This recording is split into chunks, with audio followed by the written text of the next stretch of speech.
Thanks for tuning in to another episode of the Choose Optimism podcast brought to you by Optimists International.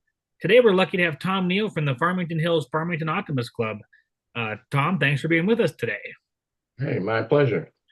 One of the things we talk about with the optimists that we interview is their optimist story. How did you get involved with the Optimist Club?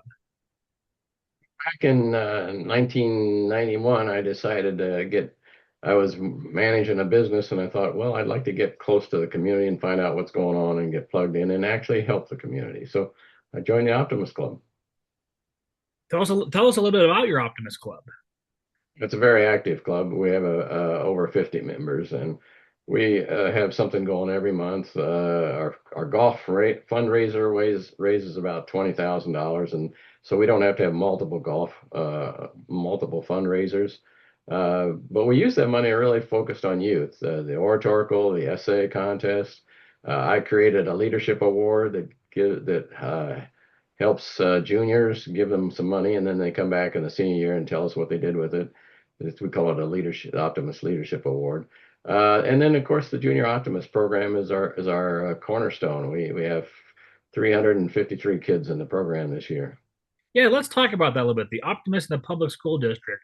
You guys have a very unique program with the Joy set up through there. You know, what's the reason we're in the public school district is I felt that this country, the core is public schools. If we do away with public schools, then we don't really have everybody working on the same ship. They're kind of going off different ways. So we work with the public schools. We've always had the superintendent of the public schools to be a member of our club. Doesn't mean they show up. It just means that we have a connection there, and then we also be able to work with them. We also have the person in charge of their community service as a member, and she's the one that really has kind of kept us looped in. Over the years, though, we wanted to look at how do we really do it right. And so we started many years ago setting up clubs. We started with one or two clubs and we tried different things. But over many years, I'd say over the last 15 years, we figured out how to do it right. Let's talk about that a little bit. Explain how this program got started.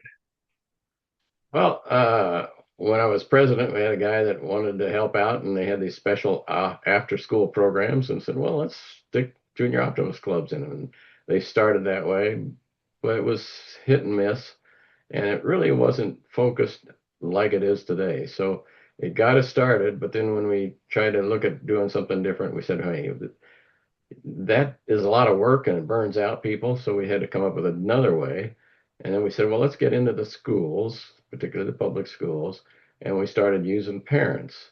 And that was good because you got your parents were motivated. The problem was the kids would go through schools and the parents would leave. And so you'd kind of, it was very hard to keep the ball rolling. And so that's when we learned to use teachers. And the teachers don't go to a different school usually. They stay in the same school. And if you have a good teacher and teach them how, and they know what to do. In fact, they know the kids' name better. If I don't, and that sort of things.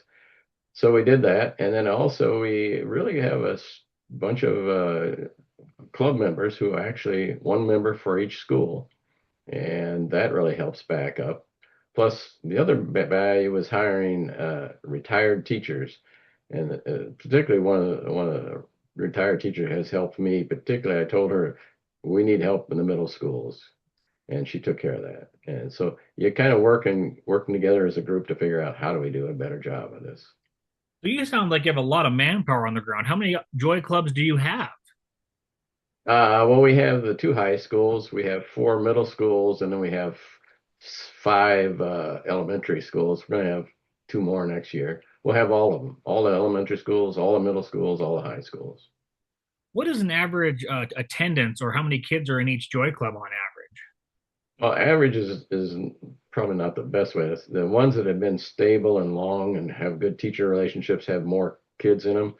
One club, the elementary school, they have 79 kids in it. The high schools, up and down. One high school's right now has got 12. The other one fell down and there's not that many kids in it. The middle schools are zooming, but that's partly because I've got a great optimist gal heading that up and bringing the teachers in on that. So it varies. It really is relied on the teacher leader and the optimist advisor that sits in and helps out. What advice would you have for people that are maybe looking at setting up a joy club in their area? The best way is to try to, the reason I like it running through the schools is you don't have a transportation problem for kids. You don't have a safety problem for kids because we do it in the school. We don't do it outside the school. And sometimes it's after school. One high school starts at 7:15 in the morning. It's amazing. It shortens the meeting because when the school bell rings, they got to get to class. But then sometime they do it during the school. Like one of the academy school, it ran just before lunchtime. So it's a different. Each one's a little different in how it fits. But the bottom line is they're on the school, and I don't have to worry about transportation to or from or anything. So that's why I run it through the schools. What do you guys focus on with the leaders in these joy clubs and focus on helping them grow, or how do you help them grow as leaders?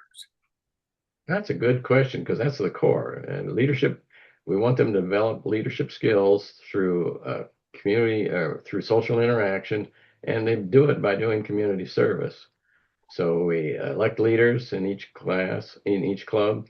Then now that in the elementary schools, the kids can't really do leadership yet, so we really rely on the teacher and the advisor to help out there.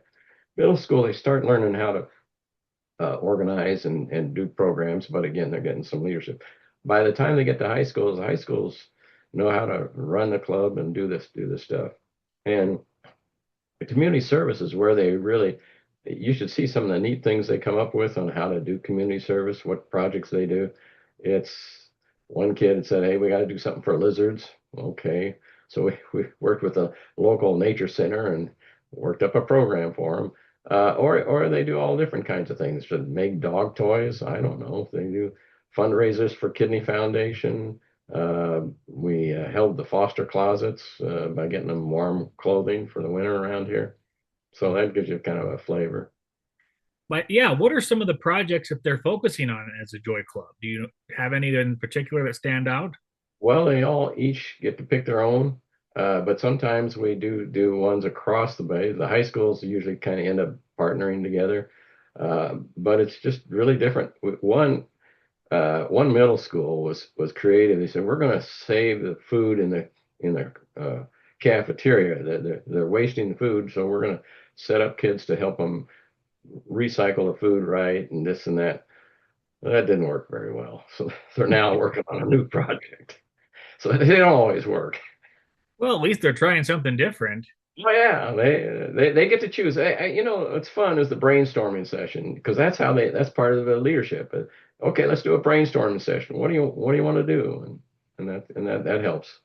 Do the Optimist clubs help give them any money, or do they raise all their own funds? We charge. That's a good question. We charge $20 for the kids to be involved. They get a T-shirt for that, and they get registered nationally. Uh, the reason we do that is that if they don't pay anything, they don't show up for everything, and they don't take it seriously. So we think they need skin in the game, so we charge them $20. We've been doing that for a few years now. Uh, we also reimburse each club $50 for the year for any kind of expenses they want to spend it on anything. That helps because the teachers a lot of times will pay out of their pocket. And we say, no, we want to help you as much as can. Also, what I found is that we want to also pay the teachers something for if they have over 10 kids registered and signed up, we give them $100.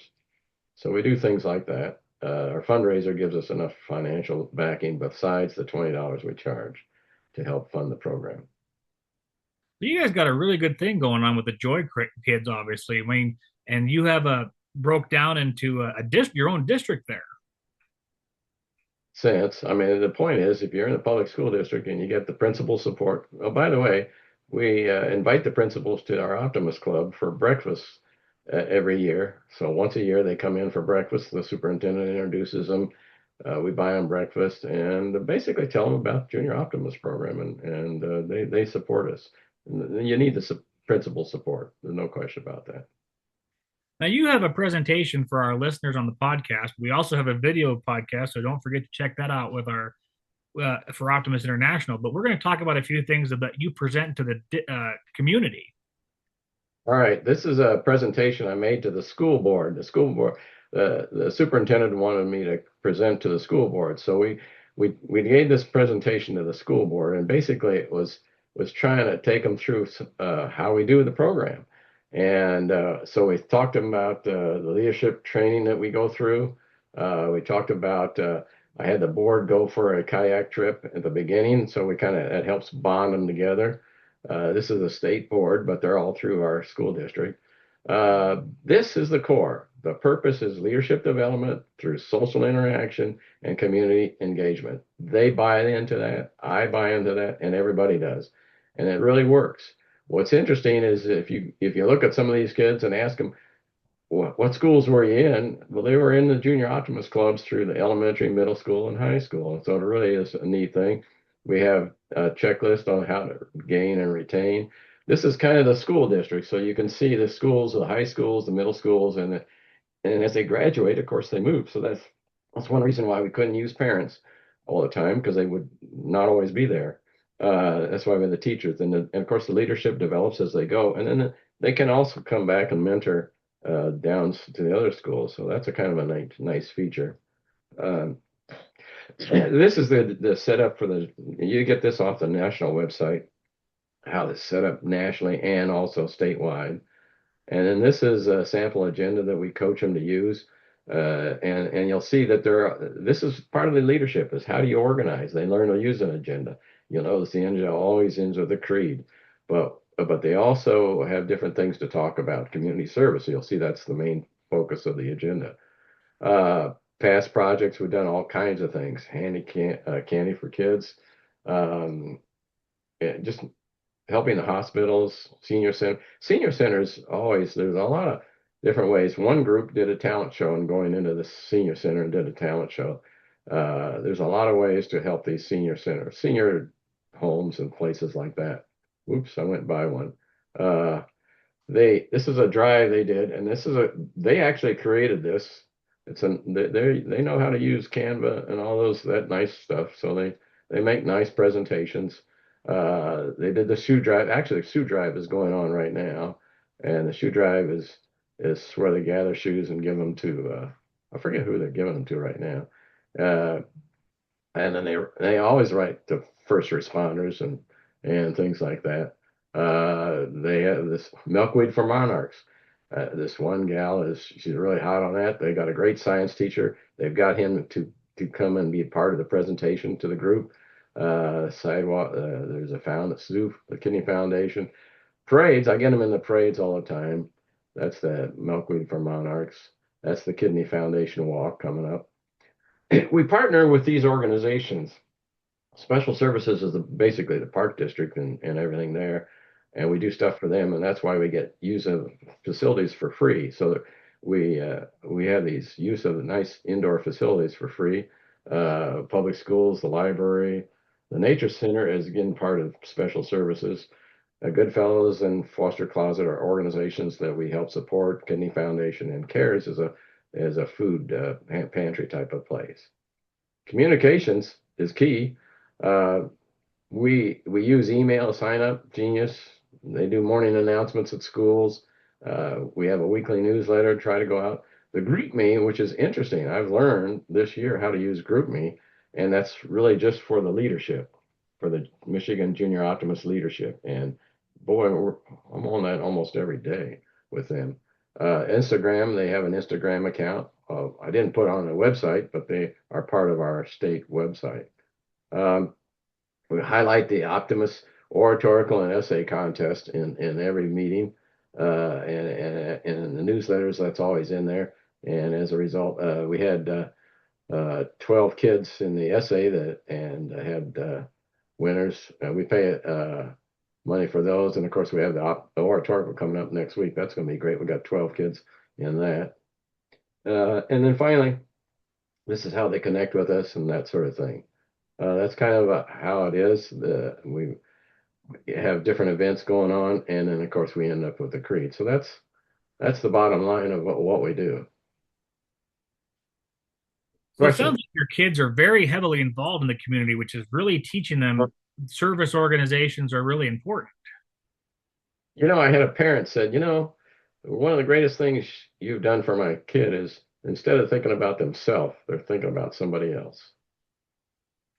Isn't that What neat? what is some of the things you notice that these kids do with leadership as they grow? Do you see different things that is expanding with them all the time? They also become leaders in other organizations within the school district. Um, they get confidence. They build confidence. Leadership. Well, if you got leadership skills, you're more open to being able to communicate. So I see that too. How does one of the excuse me, how does some of the kids react when you put them in these situations, like in a president or vice president situation? Do they really start out nervous and then work their way up, or do you have ones that just step right up to the plate and knock a home run out? Majority are the first way. They work their ways up. They're a little intimidated at times, and you got to support them. We at the school board, we had two presenters. We had the kids present to the school board, and the one, you sure I can do it? And I said, yeah, you can. You go ahead and do it. And she got up there and she did a great job. I mean, you go ahead, you can do it. She makes a presentation. So after we leave the school board and go in a private room, and she broke out. Just it was, it, it was a moment where she really got through the toughness of having to make a presentation for the first time, but she did a great job, and she was really kind of emotional about it. It was kind of neat to see. What participation do you have in the oratorical and the essay? I mean, is it from both schools or multiple? How, I mean, do you have a lot of response with that? It's the whole school district. It's a whole school district, and we advertise it. It's not done through the Junior Optimist Clubs, by the way. It is something that we work because we have the superintendent and the principals on our side. The word gets out, and so that's how we get all those programs going. And we run a special meeting in the morning for those two events. Yeah, tell us a little bit about your oratorical and your essay. I mean, do a lot of the, I should have rephrased my question. Do a lot of the Joy kids participate in that? And how much do you get that's not Joy? So there's not too many Joy kids that participate in it, frankly. But I'll tell you this: one of my best leaders, she won the oratorical contest, and she wasn't in the Joy Club. So I go up to her at the meeting. I said, "Hey, you ought to get in Joy." By God, she did, and she's now one of the leaders on the state level. Uh, so no, we promote the heck out of it because that's they need to learn how to write. They need to learn how to express themselves and be able to speak. And so those are the two core programs for the whole Optimus International. And so we make sure we do those every year. We've been doing them every year, and they're always fun. We have them perform in front of the club. So now the essay people, they just come in and read their essay. They don't have to. They're already prejudged, and they already know the awards there. But the oratorical, the competition is in front of the club. There's going to be 12 of them, and they'll all talk, and then we'll hang out, and then we'll know who the winner is right at the end there. And the winner gets $500. Second place is 250, and third place I think is 150 or something like that. That's pretty good for these kids to be practicing their public speaking skills because I know that my public speaking skills have grown since I've been an optimist. Yeah, you got to give them opportunities, this is a great thing. And they also are talking on the subjects are interesting. When they have these subjects, you always wonder how would I ever do that when I was that age. In fact, what's interesting is we also have that leadership awards program where we have the junior. We ask the school to pick a junior that has some leadership skills. They come in and the principal introduces them usually and explains all great about this kid. Now, if you were a junior in high school, Shane, did you ever have a principal introduce you to a meeting and say the good things about you as a potential leader? I sure would have liked that. Yeah, it's a neat thing to see. And then the kid comes back in the following year, and then they are leadership types, and they're involved, and they usually go on to college. Let's talk a little bit about the relationship with the teachers at the school district. Are they members of your Optimist Club? And what are some of the things that they focus on as the Joy leader? Good question. No, they're not members of the Optimist Club because we meet in the morning. They got to be teaching, and they're too busy usually. So teachers are not members of the club, but they understand. And one of the things about teachers is they're invested in the kids' youth and success, and particularly in the public school, I find that we have a very diversified public school of all kinds of faiths and types, and so the teachers are pretty open-minded about looking at helping these people. And so when you find a teacher that really wants to do an extra job, they really know what to do versus knowing these names. I mean, the names today are oof, hard to remember. What are some of the things that the teachers do with the Optimist Club that they keep them in, let them know what's going on? How do you guys keep in communication and keep things flowing so you're all working together? Well, the newsletter I send out is weekly, and they're included in the distribution of the newsletter. And then I ask them to send me pictures and descriptions of the projects. And I don't have I could show you a bunch now, but we don't have the time. But in the newsletter is going to be a whole page on or a whole picture and description of what they're doing. So, like if they have like the shoe project, that'll be a whole picture on that, and then that's in the newsletter, and so they see what everybody's doing, and that helps, and that's really how they want to be a part of that.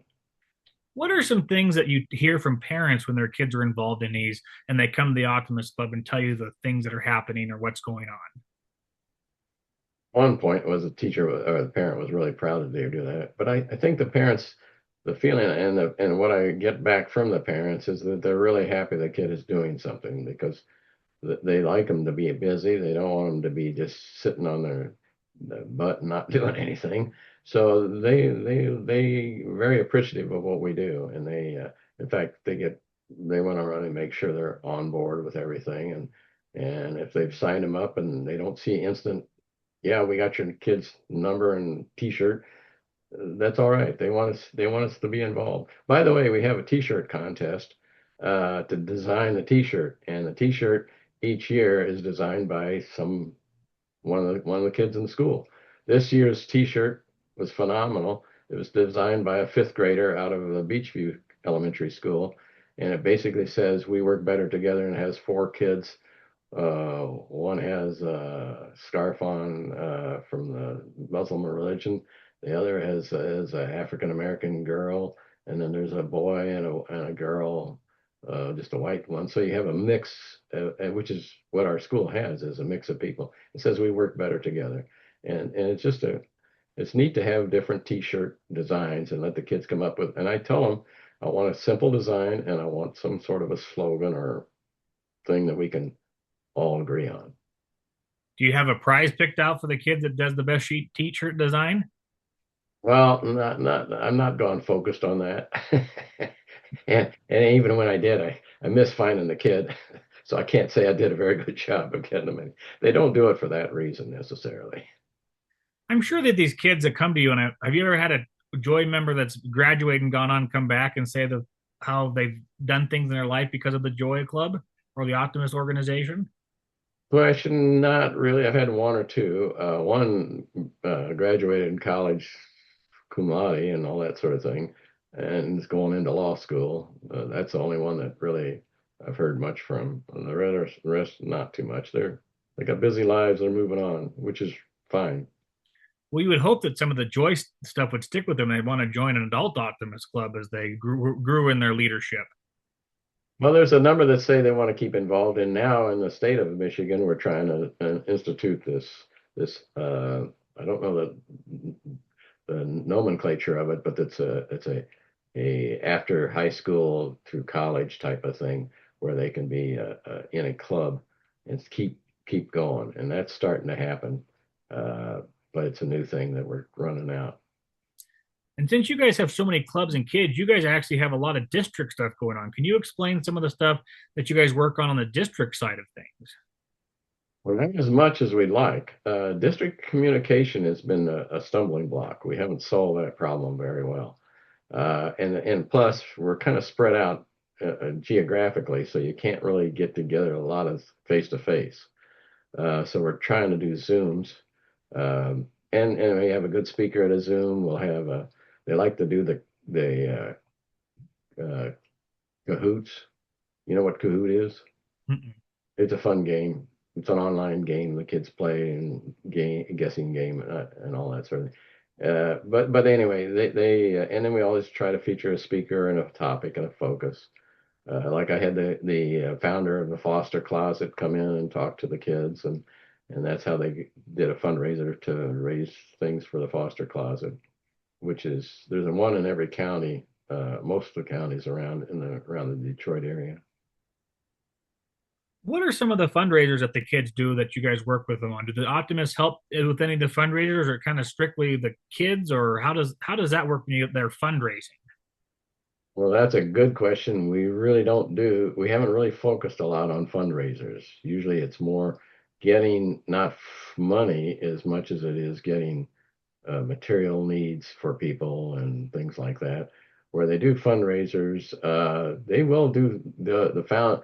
What they'll do there is they'll get a foundation or like the Kidney Foundation or some of these other foundations come in and coach them on the fundraiser, the pennies for pasta, things like that. And so there you get the help of the organization itself that knows how to set up fundraisers. And so we'll do it that way. But we're not really heavy duty into fundraising. Just more strictly on projects, and the kids choose what project they want. Pretty much, pretty much. Can you name some of the projects that they've done over the years, and do the Optimist clubs like the Optimist step in and help at these projects? And Optimist Club members, well, they are advisors and will support the club that they're working with. And I've got about 12 advisors that are working. Each one has a club, and they're doing it that way. But like for instance, reading. Uh, we have happened to one of the high schools graduate 20 years ago. She started a reading program for literacy, and so she's come in and talked to people and talked about how to get help in that area. So we focused on that's more of a current problem because of the literacy rates aren't really where they need to be. well, it sounds like these kids are really creative and when they come up with a project and get involved in their community. Well, Shane, that's what a brainstorming's all about.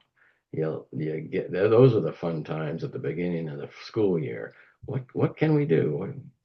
And you find their interest. Once we got to do something about the environment. Okay, what are we gonna do? So you kind of we don't tell them a lot of ideas. We encourage them to come up with them, and then we can help get support once they get a area they want to go into.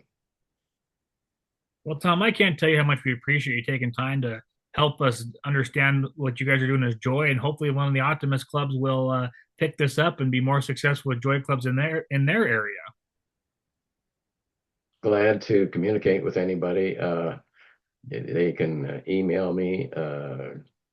They know how to find me. They just got to come through my state, and I'll be glad to talk to them. Hopefully, we can get maybe one of your Joy members to get a couple of your Joy members to get us an interview to get their perspective on things. Glad to get set up a Zoom. Zoom's a good way to do it these days.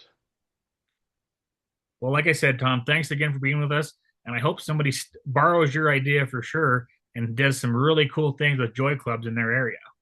Well, we need to help the school districts, and this is probably the best way to do that. I appreciate it. Thank you, Shane.